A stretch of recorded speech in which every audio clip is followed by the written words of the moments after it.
ఫిబ్రవరి 28న లలితా మాతాజీ గారి ఆధ్వర్యంలో మీ చేతులతో శ్రీచక్రార్చన దత్త కళ్యాణం చేసుకునే అద్భుత అవకాశం సంప్రదించండి. నమస్తే, వెల్కమ్ టు సుమన్ టీవీ. నేను పద్మిని. ప్రస్తుతంతో పాటు ప్రముఖ ఆధ్యాత్మికవేత్త, సూర్య ఉపాసకులు, sun spiritual society founder Vikramaditya garu మనతో పాటు ఉన్నారు. మాట్లాడదాం. సార్ నమస్తే. సార్ సూర్యోస్మి తల్లి. సార్, బాడీ పార్ట్లో ఒక పార్ట్లో గనక కొవ్వు పేరుకుంది అంటే చాలా అసహ్యకరంగా మొత్తం మా శరీరం అంతా కనిపిస్తుంది. అదే పొట్ట. ఈ ఎక్స్ప్రెషన్ చూసారా? పొట్ట డెఫినెట్లీ అది అసహ్యకరం కాదు, అది ఇంకా చాలా ఇబ్బంది పెట్టేటటువంటి పరిస్థితి కూడా ఉంటుంది. శరీరాన్ని పడగొడుతుంది కూడా కొన్ని సందర్భాల్లో. పొట్ట చాలా అంటే ఏదో నవ్వుకోవడానికి బాగుంటుందేమో కానీ అది ప్రాణాంతకం కూడా అయ్యే పరిస్థితి ఉంటుంది అని చెప్తూ ఉంటారు కదా. మరి పొట్టను తగ్గించుకోవటం ఎట్లా? పొట్టను అంటే అదేమో వచ్చేయడం ఈజీగా వచ్చేస్తుంది, పోవడం మాత్రం చాలా ప్రేమ, మమ్మల్ని వదిలిపోదు. ఏం చేయాలి అసలు ఈ పొట్ట నుంచి, పొట్ట అనే పెను ప్రమాదం నుంచి బయటపడాలంటే? పొట్ట సకల రోగాల పుట్ట అది అంటారు. సమస్తం పుట్టలోనే ఉన్నాయి. ఆ పుట్టను సరిగ్గా కాపాడుకోకపోతే అందులో ఎలుకలు కాపురం చేస్తాయి, ఏలిక పాములు కాపురం చేస్తాయి, మన జీవితాన్ని నాశనం చేస్తాయి. ఊరికే ఏది పెట్టమ్మా, పెద్దలు మాట మాట్లాడారంటే దానికి తగ్గట్టుగా పెడతారు. అందుకని నువ్వు ఏవి తింటున్నావో గమనించి తిను. మీకు అదేదో సినిమాలో బ్రహ్మానందం గారికి ఆ వెధవ పొట్టేసుకుని వాడి మొహానికి ప్రేమ ఒకటి, ఏడ్చాడు వెధవ. ఆ వెధవ పొట్టేసుకొని వాడి మొహానికి ప్రేమ ఒకటా? తప్పాల మొహం వాడు. అదేనా? కాదమ్మా, అదుర్సులో అనుకుంటా భోజనం పెట్టి పొట్ట కడుపు నిండా తిండి పెట్టేస్తారు. అదుర్సు కాదు ఇది, మన రామ్ చరణ్ తేజ్ గారిది. అవును, అక్కడ కడుపు నిండా పెట్టేస్తే బిర్యానీ తినిపించేస్తారు, పొట్ట ఉబ్బిపోతుంది. ఫుడ్ ఎలా తిన్నావయ్యా? నేను తెల్లే సార్, కుక్కారు. ఇంతేలా కుక్కుతారయ్యా? అర్జెంట్ గా ఆపరేషన్ చేసి ఫుడ్ బయటికి తీయనైనా నీకు దండం పెడతాను. ఆపరేషన్ చేసి బిడ్డను తీస్తారు కానీ ఫుడ్ తీస్తారా? చాలా భయంకరంగా ఉంటుంది, చాలా భారంగా ఉంటుంది అమ్మా, దుర్భరంగా ఉంటుంది. చాలా మనం కామెడీగా అనుకుంటున్నాం కానీ ఫేస్ చేసేవాళ్ళు నిజంగా. నాకు అంటే ఎక్కడికైనా వెళ్ళి మనం ఒక 2-3 రోజులు జర్నీ చేసి వస్తే కొంచెం అన్కంఫర్ట్, నా నడకలో, నా దైనందిన జీవితంలో నేను చేసే సూర్య నమస్కారాలు కానీ, నా వాకింగ్ కానీ ఇబ్బంది అనిపిస్తుంది. కబుక్కుని ఏదైనా రోడ్డు దాటేటప్పుడు మనం చాలా షార్ప్గా ఉండాలి కూడా. ఎప్పుడైతే పొట్ట అనేది అనేవేన్గా ఉందో బ్రెయిన్ షార్ప్నెస్ తగ్గిపోతుంది. మన ఫస్ట్ మెథడ్ ఇదే, ఒరిజినల్గా ఇది అనుకుంటాం కానీ మన ఫస్ట్ బ్రెయిన్ ఇది. దీన్ని చాలా బాగా కాపాడుకోవడం అనేది చాలా అవసరం ఇప్పుడున్నటువంటి రోజుల్లో. చూడండి, పిల్లలు చాలా సఫర్ అయిపోతున్నారు. చిన్న పిల్లల్లో కూడా ఉంది ఇది, చాలా సఫర్ అయిపోతున్నారు. అంటే మనం చూపించేటువంటి ప్రేమ, గారాబం ఇవన్నీ వాళ్ళ జీవితాలని నాశనం చేసేస్తాయి. పూర్వం ఒక స్టేజ్ వచ్చేంత వరకు కేవలం తల్లిపాలు, ఆ తర్వాత ఏదో పోతపాలు, చాలా తేలికపాటి జీర్ణం అయ్యేటువంటి ఆహారం. ఇప్పుడు లేసులు, ఇంకా ఆల్ జంక్ ఫుడ్ సర్వనాశనం. చిన్న వయసుల్లోనే పెద్ద రోగాలు, అంతుబట్టని రోగాలు. దీనికి కారణం ఏంటంటే మన ఆహార వ్యవస్థ, విపరీతంగా కాలుష్యం, ఇవన్నీ ప్రతిదీ ఒకటొకటి ఇంటర్లింక్. అందుకని ఇప్పుడు అంటే ఇది వరకు ఒక 2026 ఒక 6-7 ఏళ్ల క్రితం విక్రమాదిత్య జర్నీస్కి ఇప్పుడున్నటువంటి విక్రమాదిత్య జర్నీస్కి చాలా వ్యత్యాసం.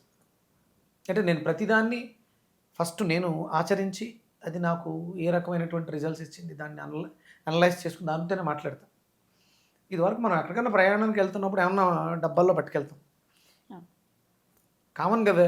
చిరుతిళ్ళు జర్నీలో నేను ఈ 4 days మొన్న ఉజ్జయినికి ముందు అంటే 30th బయలుదేరా మధ్యాహ్నం 12 గంటలకి.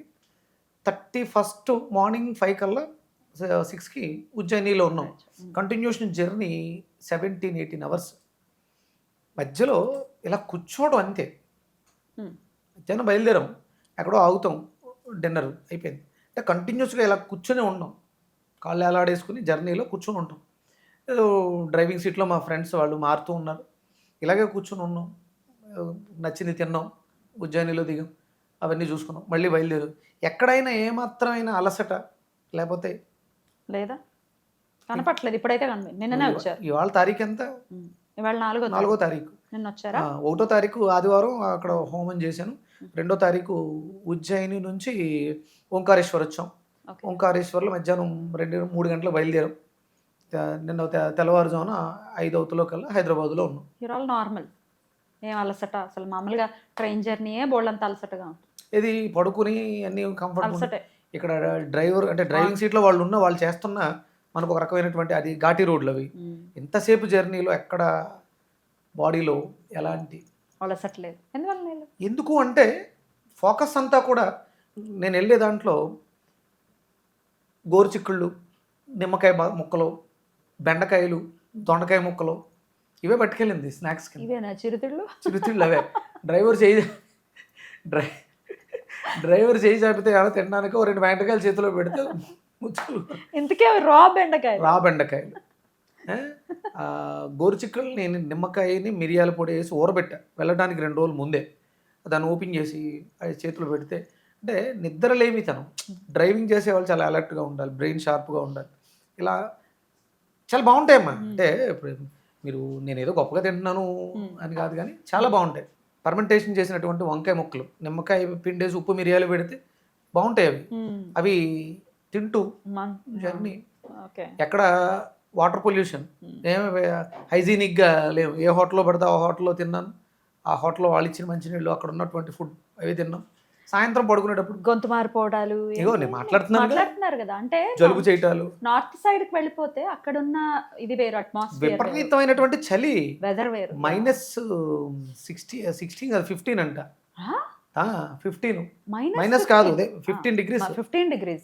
ఎంత చల్లగా ఉందంటే అసలు కాలు కింద పెట్టలేనంత చలి ఉంది. క్షిప్రా నదిలో ఉదయం స్నానం ఆ చలినీళ్ళలోనే, నర్మదా నదిలో ఉదయం చల్లనీటిలోనే స్నానం. ఎక్కడ జలుబా? ఇవన్నీ ఈ వెజిటబుల్ థెరపీనే మిమ్మల్ని ఎలా అంటే విజయ పదంలో నడిపిస్తుంది ఆరోగ్యపరంగా? 100%. అందుకనే దానికి నేను పేరు పెట్టింది Leo diet, living energetic organ diet. అంత జర్నీలో అంత మెలకుగా ఉండి గట్టిగా జర్నీలో పడుకుని ఉంటే 2-3 గంటలు నిద్రపోతాం. మిగతా జర్నీ అంతా వాళ్ళతో మాట్లాడుతూ ఉండబోతారు. కంటిన్యూస్ ఎక్కడ బ్రేక్ ఇచ్చి నిద్రపోవడం కాదు. షిఫ్ట్ అయ్యేవారు, మారుతూ ఉండేవారు. అది but this is just a part. ఇది మీ లైఫ్లో మీరు చూస్తున్నటువంటి ఒక బ్యూటిఫుల్ ఇది. అయితే ఈ పొట్ట అనే దానికైతే మరి మీరు ఎట్లా సజెస్ట్ చేస్తారు? మీకు కాల్స్ వస్తూ ఉంటాయి ఊళ్ళంతమంది మీ ఫాలోవర్స్. పొట్టతో బాధపడని వాళ్ళు అంటే ఎవరు లేరు, మ్యాక్సిమం ఉన్నారు. అది రకరకాలు డ్రింక్ హ్యాబిట్తో పొట్ట రావటం ఒకటి, ఊబకాయంతో పొట్ట రావటం ఒకటి, ఆడవాళ్ళకి సిజేరియన్ తర్వాత ఒక పౌచ్ ఉండిపోవటం ఒకటి, ఇట్లాంటివి రకరకాలు ఉన్నాయి సార్. దీన్ని ఎట్లా అడ్రస్ చేయాలి? అదేనా మామయ్య, వీటిలన్నిటికీ రీజన్ ఒక్కటే. ఆల్కహాలిక్ ఉన్నవాడు ఏం చేస్తాడు, ఆల్కహాల్ హై అసిడిక్ నేచర్లోకి తీసుకెళ్ళిపోయి క్రేవింగ్స్ ఎక్కువ ఉండి అక్కడ పెట్టినటువంటి స్టఫ్ తినేటివే. ఇక్కడ డ్రింక్తో పాటు స్నాక్స్, ఇంటికి వెళ్ళిన తర్వాత ఆఫ్టర్ ఫుడ్ ఇవన్నీ కూడా హెవీ అయిపోయి ఇండైజెషన్. నువ్వు వేసిన దాన్ని డైజెస్ట్ చేసుకునే సిస్టమ్ పోయింది. నువ్వు ఎంత వేస్తే అంత నీకు ఊబకాయం కింద మిగిలిపోతుంది. అందుకని అసలు మనకి ఉదయం ఉన్నది బ్రేక్ఫాస్ట్ మనది కాదు, అసలు మనది ఫలాహారము. ఫలహారం అంటే మనం టిఫిన్లు అనుకుంటాం, కొంచెం ఫలహారం చేస్తారా అంటాం కదా ఎవరైనా అతిథి వస్తే. ఫలహారం అంటే పళ్ళు ఫలాలు, అది ఫలహారం. అది ఒక 2 ఇడ్లీ, ఒక దోశ, ఒక వడ కాదు, అది ఆహారమే. నాది అదే. పొద్దుటే లేచిన వెంటనే ఏదో కొంచెం వేడి నీళ్ళు, తేనె, నిమ్మకాయ తాగేసి వాకింగ్కి వెళ్ళిపోతాను. వచ్చిన వెంటనే పొట్లకాయో, వంకాయో, దొండకాయో, బీరకాయో ఏదో ఒక జ్యూస్, 2-3 గ్లాసులు. సంధ్యావందనం నడుస్తూ ఉంటుంది. సంధ్యావందనానికి మధ్యలో గ్యాప్లో హోమానికి, నిత్యాగ్నిహోత్రానికి, సంధ్యావందనానికి మధ్యలో ఒక 2 గ్లాసులు జ్యూస్ ఉంటుంది, వెజిటేబుల్ జ్యూస్. దాని తర్వాత ఏదైనా ఒక ఫ్రూట్, అయిపోయింది హ్యాపీగా. అద్భుతమైనటువంటి జీవితం. ఎట్లా మార్చుకోవాలి ఒకసారి? ఏం చేయాలి చెప్పండి మరి? స్టబాన్గా ఉన్నటువంటి పొట్ట కొంచెం తగ్గాలి అని అనుకుంటే ఇప్పుడున్నటువంటి పరిస్థితులలో ఎక్సోక్రైన్ గ్లాండ్ సిస్టమ్ పనిచేయట్లేదు జనాలు ఎవరికి. శ్వాసరస వ్యవస్థ పనిచేయట్లేదు అందరికి, 99% అందరికీ పనిచేయట్లేదు. దానివల్లే విపరీతమైనటువంటి దగ్గులు, జలుబులు, ఇండైజేషన్, గ్యాస్ట్రిక్, అల్సర్స్, చెప్పలేనని పేర్లు వస్తున్నాయి. వాటన్నిటికి కారణం దాన్ని సరి చేసుకోవాలంటే ముందు ఫస్ట్ డైజెషన్ సిస్టమ్ బాగుండాలి. యాష్ గార్డ్ ఎసిడిక్ నేచర్ని ఆల్కలైన్లో మార్చు. దాంతోపాటు నానబెట్టినటువంటి బెండకాయ నీళ్లు. మనకి నీళ్లు తాగే అవసరం చాలా ఉంది, కానీ ఎక్కువ తాగలేకపోతున్నాం. ఎందుకంటే మనం చేసే పనికి ఎక్కువ వాష్రూమ్కి దాహమే. వెళ్ళాలంటే అవ్వదుగా. దాహం కూడా ఆ, వేయట్లేదు 10 గ్లాసులు వాటర్ తాగితే ఎంతో, ఒక్క గ్లాసు బెండకాయ నీళ్ళు తాగితే అంత. బాబా. అంత డెన్సిటీని పెంచుద్ది, Okay. చిక్కగా ఉంటుంది. తాగేటప్పుడు ఒక గమ్ము లోపల జిగటగా వెళ్తుంది. చాలా బాగుంటుంది. ప్లస్ అద్భుతం అనమాట. రీసెంట్గా పెల్విక్ జంక్షన్ ఓపెన్ అయిపోయి యూరిన్ దాంట్లోంచి పాపం లేడీ ఆవిడ అదే మలద్వారంలోంచి రావాల్సిన వేస్ట్ మెటీరియల్ యూరిన్ ట్రాక్లోంచి వస్తుంది. అమ్మ బాబోయ్, ఇటువంటి సమస్య ఉంటుందా? అసలు సార్ బెండకాయ గింజలు నేను పాస్కెళ్తే వచ్చేస్తున్నాయి సార్ అంటే, మై గాడ్, yeah. దాన్ని ఏంటి ఎట్లా? ఓకే, అదే చెప్పా. అందుకని ఎక్కువ నీళ్ళు తాగితే ఎక్కువ పాస్కెళ్ళాలి. అందుకని బెండకాయ నీళ్ళు తాగితే 10 గ్లాసులు తాగితే ఒక గ్లాస్ ఇది సరిపోతుంది. కాబట్టి ఆ ప్రాబ్లమ్ని సాల్వ్ చేసి ఆ ట్రాక్ మార్చుకోవాలి శరీరమే. ఇది డాక్టర్లు వాళ్ళు చేసే పని కాదు, శరీరమే తను తనని మార్చుకుంటుంది. తాను క్యూర్ అంటే చేసుకోవాలి. మలద్వారం దగ్గర ఇబ్బంది ఉందని ట్రాక్ మార్చుకొని ఫిషరీస్ వేరే ట్రాక్ వేసుకుంటే బయటకు రావడానికి వేస్ట్. బాడీ చేసింది అది, అక్కడ అవకాశం లేక ఇటు యూరిన్ ట్రాక్లోంచి లిక్కించేసింది. Bad, బా. వర్ణించగలమా ఆవిడ బాధ? సార్ వాష్రూమ్కి వెళ్ళి నేను వాష్ చేసుకోలేకపోతున్నాను, మంట విపరీతం. ఎన్నిసార్లు చేస్తారు, కారిపోతుంది, అన్కంట్రోల్. అక్కడ ఏమీ గేట్ ఉండదు. Yeah. ఇలాంటి పరిస్థితులు బెండకాయలు చాలా అద్భుతంగా పనిచేస్తే మన శరీరంలో మన వ్యవస్థలను మార్చుకోవటానికి. Okay. ఇది నేను ప్రాక్టికల్, నా క్లయింట్ బేస్ ఇప్పటికి నేను 50,000 కంప్లీట్ చేశాను. ఈ 5 ఏళ్లలో మనం వీడియోల ద్వారా మన వాళ్ళకి చేసినవి 50,000 కేసులు, డిఫరెంట్ ఆన్ రికార్డ్ ఇది. On record. ఏదో ఊరికే మాట పూర్వకంగా నా చెప్పడం దగ్గర కాదు, వాళ్ళ నంబర్లతో వాళ్ళ సహా పేర్లు, నంబర్లు. ఫోటోలు, ఫోన్ నెంబర్స్ అన్నీ ఉన్నాయి. అయితే సార్, అయితే ఎట్లా డైలీ ఎలా తీసుకోవాలి? యాష్ గార్డ్ అన్నారంటే బూడిద గుమ్మడికాయని, అలాగే ఈ బెండకాయలని ఎట్లా తీసుకోవాలి? పొట్ట తగ్గించుకోవాలి. పొద్దుటే గోరువెచ్చటి నీళ్ళు తేనె నిమ్మకాయతో తాగి తర్వాత బ్రష్ అవి చేసేసుకొని ఒక గ్లాసు బూడిద గుమ్మడికాయ జ్యూసు, చిన్న అల్లం మొక్క, కొంచెం మిరియాల పొడి, ఉప్పు వేసుకొని మినిమం 200 గ్రామ్స్ 200 గ్రామ్స్ ఒక గ్లాసు వాటర్ పోయండి.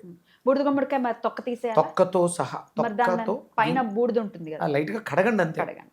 కడిగేసి తొక్క గింజలతో సహా మొత్తం హోల్ మెత్తగా గ్రైండ్ చేసుకుని, జింజర్ యాడ్ చేసుకుని బాగా గ్రైండ్ చేసి వడకట్టి దాంట్లో కొంచెం మిరియాల పొడి, ఉప్పు వేసుకుని చప్పరిస్తూ కూర్చుని నిదానంగా తాగండి. ఒక గ్లాస్. తర్వాత బెండకాయ నీళ్ళు ఒక గ్లాసు. ఒక గ్లాస్ బెండకాయలు రాత్రే రాత్రి నైట్ నానబెట్టేసుకుంటే 1 లీటర్ నానబెట్టుకుంటే మధ్యాహ్నం వరకు ఆ నీళ్ళు తాగుతూ ఉండొచ్చు. 1 లీటర్లో ఎన్ని బెండకాయలు వేసుకో? 10 బెండకాయలు వేసుకో. 10 బెండకాయలు. రైట్. చాలా కడిగేసుకుని వేసేసుకుంటే అల్సర్స్ తగ్గుతాయి, గ్యాస్ట్రిక్ తగ్గుతుంది, చాలా రకాల ప్రాబ్లమ్స్ తగ్గుతాయి. చాలా బాగుంటారమ్మా. ఇది నేను ఎన్నాళ్ళు ప్రాక్టీస్ చేయాలి? ఇది ఇప్పుడు ఇది మనకి మేలు చేస్తుంది. బాగా హెవీగా ఉంది అంటే బూడిద గుమ్మడికాయ కంటిన్యూ చేయడానికి మనకి 2-3 నెలలు సరిపోతుంది. బెండకాయ నీళ్లు మనం రెగ్యులర్గా కూడా డైలీ వాటర్ అవసరం. 15 లీటర్లు 20 లీటర్లు తాగాలి అంటే మన వల్ల అవ్వదు. అందుకని 1 లీటర్ బెండకాయ నీళ్ళు తాగితే 10 లీటర్లకు సమాధానం చెప్తూ ఇప్పుడున్నటువంటి పరిస్థితులలో అవి చాలా అద్భుతం. అది మనం ఇవన్నీ కూడా జీవితాంతం చేసేవే, చేయడానికి అనుకూలమైనవి. మెడిసిన్స్ ఏం కాదు. ఒక కంటిన్యూ 3 మంత్స్ చేసాం, 1 మంత్ గ్యాప్ ఇచ్చాం.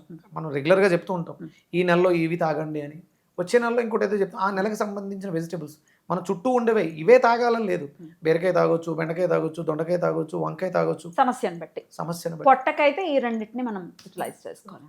రైట్ సార్, చాలా బ్యూటిఫుల్గా ఎక్స్ప్లెయిన్ చేస్తారు. ఇంకా ఏమైనా దీని గురించి తెలుసుకోవాలి అని అనుకుంటే కనుక కామెంట్ సెక్షన్లో రాయండి, నేను అడ్రస్ చేస్తాను. Thank you sir. నమస్తే. సూర్యస్మిత.